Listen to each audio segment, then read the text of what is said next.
तो राम राम जी, कैसे हो आप सब। मैं सुमित। तो भाई आज फाइनली अपने यहाँ हो रखी है बारिश। तो मैं काफी दिनों से वेट कर रहा था कि कभी बारिश हो तो मैं आपको बताऊं भाई कि हमें बारिश में कैसे गाड़ी चलानी चाहिए, क्या क्या सावधानियां बरतनी चाहिए, है ना। तो आज इसी टॉपिक पर हम करने वाले हैं बात। तो बिना टाइम वेस्ट किए सीधे शुरू करते हैं आज का वीडियो। देखिए, सबसे बेसिक चीजें जो आप सभी जानते हैं, फिर भी एक बार बता दे रहा हूं। बारिश होने से पहले, बरसात के समय, सबसे पहले तो अपने जो वाइपर्स होते हैं, वाइपर्स के भाई जो ब्लेड हैं उनको चेक कर लीजिए। अगर वो खराब हैं तो उनको बदलवा लीजिए, ठीक है। वाइपर्स हमारे बढ़िया होनी चाहिए। अगर पीछे का भी रियर वाइपर है तो वो भी हमारा जो है सही होना चाहिए, है ना। तो ये चीज सबसे पहली चीज होती है। दूसरी चीज भाई, आपकी ब्रेक लाइट्स वगैरह सही है या नहीं, पार्किंग लैंप सही है या नहीं, ये चीज ध्यान रखें।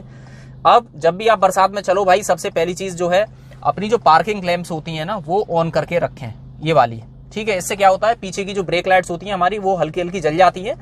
तो उससे क्या है, बरसात में विजिबिलिटी थोड़ी कम हो जाती है। तो पीछे वाले व्हीकल को पता चल जाता है कि हाँ भाई आगे कोई व्हीकल चल रहा है, उसकी हल्की हल्की ब्रेक लाइट जल रही है, मतलब पार्किंग लैंप्स जल रही हैं। तो ये काम जरूर कर लें, पार्किंग लैंप जलाकर ही चलना चाहिए बरसात के समय में। तो दूसरी चीज आपने भाई देखी होगी कि शीशों पर जो है फॉग जम जाता है बारिश के समय में।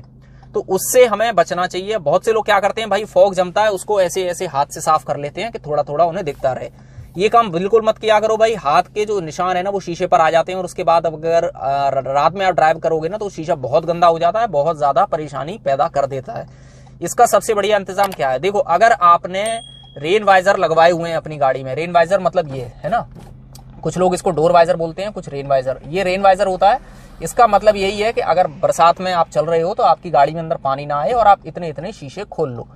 थोड़े थोड़े हमें शीशे खोल लेने चाहिए, कम से कम 2 साइड के शीशे आप खोल कर चलो, एक इधर का और एक इधर का, जिससे कि क्या है, बाहर की जो हवा है ना वो अंदर गाड़ी में आएगी, एयर सर्कुलेशन होता रहेगा। तो एयर सर्कुलेशन होगा तो बाहर का और अंदर का टेम्परेचर सेम हो जाएगा, तो फिर जो फॉग होगा ना वो नहीं जमेगा। तो अगर रेन वाइजर नहीं है, आप शीशे नहीं खोलना चाहते हो, तो दूसरा क्या है, देखिए, आप अपना एसी ऑन कर लो, ठीक है। और एसी को मैनुअल वो आता है ना, मैनुअल में भी आपने देखा होगा ये वाला निशान होता है, ऑटोमेटिक में ये है, तो इस पर आप गाड़ी को सेट कर दो, मतलब एसी को सेट कर दो, ठीक है। इसको सेट करने के बाद ये जो इनर सर्कुलेशन वाला ऑप्शन है इसको हमें बंद कर देना है। मैनुअल है तो मैनुअल, और ऑटो एसी है तो इससे इसको आप बंद कर दो। इससे क्या होगा, बाहर की एयर गाड़ी के अंदर आएगी हवा के साथ, एसी के साथ, है ना। बाहर की एयर अंदर आएगी तो बाहर का और अंदर का टेम्परेचर ऑलमोस्ट सेम हो जाएगा, तो वो आपके शीशे का फॉग कर देगा साफ। ये 2 तरीके हैं भाई जो है शीशे साफ रखने के। ये जो आपकी लाइन होती है फ्रंट में, ये ब्लोअर होता है यहाँ पर जो शीशे के लिए दिया जाता है, ऐसे ही ये इधर दिया जाता है इन साइड वाले शीशों के लिए, इनके लिए, है ना, जिससे कि आपको दिखता रहे। ये साइड में साफ रहेगा तो ORVMs, इन हवा से ये शीशा साफ रहेगा तो आपको ORVMs में साफ नजर आता रहेगा। इसका मतलब ये होता है, ठीक है। तो ये यूज है इसका। इसको जब भी यूज करो भाई, स्पेशली सर्दियों में और बरसात में, तो इसको ऑफ करके इनर सर्कुलेशन वाला स्विच जो है इसको बंद कर दो। मैनुअल है तो मैनुअली, ऑटो है तो ऑटोमेटिक, इसको ऑफ करके हमें इसका यूज करना चाहिए, ठीक है। देखो, ये चीज हो गई जो हमें पहले कर लेनी चाहिए कि भाई अपने शीशे विशे साफ रहें। उसके लिए हमें क्या करना है वो सारी चीजें मैंने आपको बता दी। तो ये ध्यान रखो, या तो शीशे खोल लो या फिर अपना जो है जो ब्लोअर होता है विंडशील्ड पर उसको ऑन कर दो, उसकी हवा ऑन कर दो, ठीक है। आपका शीशे साफ रहेंगे, कोई दिक्कत नहीं होने वाली है। अब दूसरी चीज आती है भाई, सबसे मेन चीज वाइपर्स की। वाइपर्स तो ऑन रखोगे ही, खैर मुझे बोलने की जरूरत ही नहीं है। अब बारी आती है गाड़ी चलाने के दौरान। देखो, गाड़ी भाई बरसात में जो रोड और टायर के बीच में जो संपर्क होता है ना वो कम हो जाता है ना। उन दोनों का संबंध थोड़ा सा टूट सा जाता है, मतलब ज्यादा अच्छी ग्रिप नहीं रहती है पानी की वजह से, नमी की वजह से, ठीक है। तो हमें थोड़ा सावधानी से चलना है, जल्दबाजी बिल्कुल नहीं करती है। बहुत प्यार से चलो, कोई दिक्कत नहीं, किसी से हमें बहस करने की जरूरत नहीं है ना। आराम से ब्रेक लगाओ, आराम से गाड़ी चलाओ, ठीक है। हाईवे पे चल रहे हो 70-80 चलो, लेकिन एक डिस्टेंस मेंटेन करके चलो। कम से कम 50 से 60 मीटर का हमें डिस्टेंस मेंटेन करके चलना चाहिए, है ना। इससे कम, इससे ज्यादा पास हमें गाड़ी बिल्कुल नहीं चलानी है। अब यहाँ पर जो एक चीज आती है भाई वो मैं आपको बता दूं। देखिए, जो नए नए लोग होते हैं, नए नए लड़के होते हैं, जैसे मैं भी था, मुझे भी शौक था भाई। हम लोग क्या करते थे, जैसे रोड साइड पानी भर जाता है ना, तो हम उसमें गाड़ी निकाला करते थे, उसमें होकर। बड़ा शौक था कि हम पानी उछालेंगे, मतलब इधर उधर पानी जाएगा, बड़ा मजा आएगा। देखो भाई, ये चीज मत किया करो। इससे क्या होता है, एक तो आपकी गाड़ी का जो इंजन है ना उसके अंदर पानी जाता है टायर से टकराकर, उछलकर, ठीक है। तो अंदर जो इलेक्ट्रिक जो उसके स्विचेस वगैरह होते हैं वो खराब हो सकते हैं। आजकल तो सभी गाड़ियों में सेंसरों की भरमार है, तो भाई सेंसर भी खराब हो सकते हैं, तो इस चीज से बचो। लेकिन अगर मन नहीं मानना है भाई, बिल्कुल मतलब ऐसा है कि ना भाई एक दो बार तो हमें करके देखना है, तूने तो कर लिया अब हमसे मना कर रहा है, चलो कोई दिक्कत नहीं कर लो। लेकिन एक चीज का ध्यान रखना भाई, जब भी पानी में से गाड़ी निकालो अपने दोनों हाथ स्टीयरिंग पर रखना। कभी ऐसे मत सोचना कि आप एक हाथ से बड़े मजे में गाड़ी चला रहे हो, पावर स्टीयरिंग है, मैं तो जी एक हाथ से चला लेता हूँ। नहीं, जब भी आप पानी में से गाड़ी निकालोगे, है ना, जैसे रोड साइड पानी भरा हुआ होता है, उसमें से जब भी आप गाड़ी निकालोगे तो भाई आपकी स्टीयरिंग इधर उधर जरूर भागेगी, क्योंकि वहां पर जो है टायर का संपर्क बिल्कुल पूरी तरह से टूट जाता है रोड के साथ में पानी की वजह से। तो आपकी स्टीयरिंग, आपका टायर लेफ्ट राइट किधर भी जा सकता है उस पानी के दबाव से।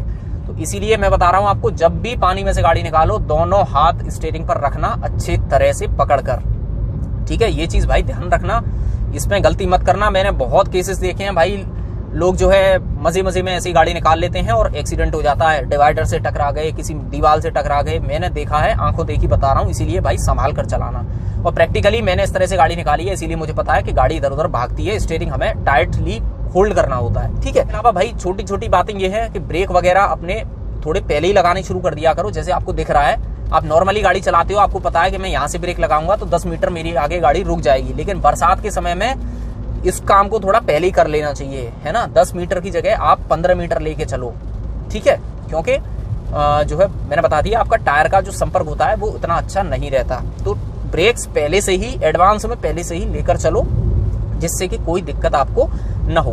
अब अगली चीज आती है भाई, अगर कहीं पानी भरा हुआ है तो आप कैसे निकालोगे। भाई मेरे यहाँ अभी बारिश हुई है, नहीं हमारे शहर में बहुत जल्दी पानी भर जाता है। अगर 1 घंटा पड़ गई ना तो मैं आपको दिखा दूंगा, दूसरा वीडियो रिकॉर्ड कर लूंगा, पानी भर जाएगा तो। लेकिन मैं बता दूं, जब भी गाड़ी पानी में से निकालनी हो भाई हमेशा धीरे निकालो, एक तो आसपास के लोगों को परेशानी ना हो, है ना। सबसे मेन चीज भाई, किसी को दिक्कत नहीं होनी चाहिए अपनी वजह से, है ना। पानी उछलेगा, आप निकालोगे, बहुत दिक्कत हो जाती है, मन मन में लोग गाली देना भी शुरू कर देते हैं, ठीक है भाई। तो ऐसे काम मत करना कि किसी दूसरे की गाली सुननी पड़े, है ना। आराम से चलाना और हमेशा गाड़ी को फर्स्ट गियर में निकालना अगर पानी भरा हुआ है तो, ठीक है। फर्स्ट गियर में निकालो, बहुत धीरे निकालो, आराम से निकालो और एक्सेलरेटर देते रहो, है ना। गियर चेंज नहीं करना है। अगर आपको ऐसा लगे कि मेरी गाड़ी का मतलब पानी ज्यादा है, साइलेंसर अगर आपका पानी में डूब रहा है ना, गाड़ी का साइलेंसर पानी में डूब रहा है, तो गाड़ी फर्स्ट गियर में ही चलानी है हमें। पहली बात तो गियर चेंज नहीं करना है और एक्सेलरेटर थोड़ा ज्यादा देते रहो। अगर बीच में पानी में रुकने की नौबत आ जाए कभी, तो क्लच दबा लो, एक्सेलरेटर देना बंद मत करना। एक्सेलरेटर देना बंद करोगे तो पानी जो है आपके साइलेंसर में होके अंदर जा सकता है। तो इसीलिए ऐसे काम नहीं करने हैं, बहुत आराम से गाड़ी चलानी है, एक्सेलरेटर देते रहना है। अगर रोकनी भी है तो क्लच दबा लो, एक्सेलरेटर देना बंद नहीं करना है, ठीक है। एक्सेलरेटर देना बंद किया तो मतलब खतरा है, अंदर तक पानी पहुंच सकता है। तो ये चीज है, कुछ सावधानियां जो कि हमें बरसात के टाइम में बरतनी चाहिए। और भाई विजिबिलिटी कम होती है तो डिस्टेंस मेंटेन करके गाड़ी चलाओ, प्यार से गाड़ी चलाओ, जल्दबाजी में कुछ नहीं रखा, ठीक भाई। एक और चीज, जैसे अगर आप खराब रास्तों पर चल रहे हो, मैं अभी यहाँ गाड़ी लेकर आया हूँ भाई, इधर बारिश नहीं है, पानी भी नहीं है गड्ढों में, है ना, लेकर मैं इसीलिए आया था। बाकी अगर आप खराब रास्तों पर चल रहे हो, गड्ढा वड्ढा है या रोड पर बीच में कहीं पानी भरा हुआ है, तो हमें नहीं पता वहां रोड थोड़ी नीची है या गड्ढा है, तो भाई ऐसी जगह पर हमेशा ध्यान से चलाओ। अगर खराब रोड पर चल रहे हो, बीच बीच में पानी भरा हुआ है गड्ढों में, तो भाई कैसे निकालोगे गाड़ी। देखो, एक पहिया हमेशा सेफ साइड रखो, एक पहिए को हमेशा ऊंचे हिस्से पर रखो जहां पर के पानी न हो। दूसरा पहिया आप बहुत आराम से गाड़ी निकालो, जहां गड्ढा है उसमें हमें, क्योंकि नहीं पता कि गड्ढा कितना गहरा है, तो एक टायर हमेशा ऊपर रखो जहां के सेफ साइड अपनी गाड़ी रहेगी, और दूसरा अगर नीचे गड्ढे में पहिया जाएगा तो भी आपकी गाड़ी आराम से निकल जाएगी सेफ। लेकिन निकालना धीरे धीरे चाहिए, ऐसा नहीं करना कि बीच में रोड ऊंचा है और साइड में 2 गड्ढे हैं तो दोनों पहिए गड्ढों में दे दो, बीच में आपकी गाड़ी लटक जाए, ऐसा नहीं करना। पहले तो कोशिश करो कि गड्ढों में गाड़ी न देनी पड़े, आराम से निकल जाए। लेकिन अगर रोड ऐसी है तो एक पहिया हमेशा ऊंचे में रखो और दूसरा गड्ढे में देकर निकाल लो धीरे धीरे, ठीक है। बाकी एक और चीज भाई, बरसात के टाइम में कभी भी रोड से नीचे गाड़ी मत उतारना। बहुत से लोग ओवरटेक के चक्कर में नीचे मिट्टी में ले लेते हैं, कच्चे में ले लेते हैं। हमें नहीं पता मिट्टी कैसी है, अगर चिकनी मिट्टी हुई तो गाड़ी स्लिप होती चली जाएगी, रुकने की नहीं है, ना ब्रेक रोक पाएंगे, ना आपका ABS जो भी आता है ना, EBD VBD सब फेल है अगर मिट्टी में गाड़ी, चिकनी मिट्टी में अगर पहिया चला गया तो। इसलिए रोड पर गाड़ी चलाओ, धीरे चलाओ, किसी को जल्दी है साइड में लेके रोक लो, भाई तू निकल जा, लेकिन बहस मत करो और ओवरटेक के चक्कर में उल्टी सीधी गाड़ी मिट्टी में बिल्कुल मत देना, है ना। बहुत ये कुछ चीजें हैं छोटी छोटी जो कि अगर आप फॉलो करोगे भाई तो बहुत ही इजीली बड़े प्यार से आप जो है बरसात के समय में गाड़ी आराम से चला सकते हो, सेफ चला सकते हो। बाकी हमें कार की केयर कैसे करनी चाहिए बारिश के टाइम में, उसके ऊपर मैं वीडियो बना चुका हूं भाई। अगर नहीं देखा हो तो ऊपर आई बटन पे लिंक आ रहा होगा, उसको भी जाकर आप देख सकते हो। और बाकी एक और चीज बता दूं, अगर आप पानी में से गाड़ी कभी निकालने की नौबत आ जाए, ज्यादा पानी भरा हुआ है ना, पानी में से निकाल रहे हो गाड़ी को, तो उसमें क्या होता है भाई, पानी में गंदगी होती है, नाली वाली का पानी होता है, रोड पर पॉलीथिन है, सूखे कचड़ा है, पत्ते हैं, 50 चीजें होती हैं। तो उसके बाद भाई जब भी अगर ऐसी नौबत आ जाए तो उसके बाद अपना रेडिएटर पर पानी जरूर मरवा लो और हवा लगवा लो रेडिएटर पर, जब बारिश बंद हो जाए, है ना, नेक्स्ट डे, दूसरे दिन। क्योंकि क्या होता है, वो सारी चीजें पॉलीथिन वगैरह है ना, वो जो भी कचरा या कूड़ा जिसको आप बोलोगे, वो रेडिएटर के फ्रंट पे आके जम जाता है। तो उससे क्या होता है, हवा अच्छे से रेडिएटर तक पहुंचती नहीं है और आपका एसी भी ढंग से काम नहीं करेगा, कंडेंसर पे भी जम जाता है और आपका जो है गाड़ी हीट ज्यादा हो सकती है कचरा जमा होने की वजह से, क्योंकि हवा वहां तक नहीं पहुंच रही। तो कभी भी अगर ऐसी नौबत आए तो रेडिएटर पर हवा लगवा लो, धुलाई वाले हवा रखते हैं, हवा से वो कचरा निकल जाएगा सूखा हुआ, और उसके बाद उसमें अच्छे से पानी मरवा दो रेडिएटर में, जिससे कि जो भी गंदगी होगी, बाहरी गंदगी, वो बाहर निकल जाती है। ठीक है, ये कुछ भाई छोटी छोटी टिप्स हैं जिन्हें आप फॉलो कर सकते हो अगर आपको ठीक लगी हो तो ये था भाई आज के लिए एक छोटा सा वीडियो। उम्मीद करता हूँ पसंद आपको जरूर आ गया होगा। तो अगर वीडियो पसंद आ गया हो तो इसको लाइक कर देना, और भाई प्लीज अगर अभी तक अपने इस चैनल को सब्सक्राइब नहीं किया है तो सब्सक्राइब जरूर कर लेना। ठीक है, तो चलिए मिलेंगे जल्द एक नई वीडियो में, तब तक के लिए जय हिंद, जय भारत।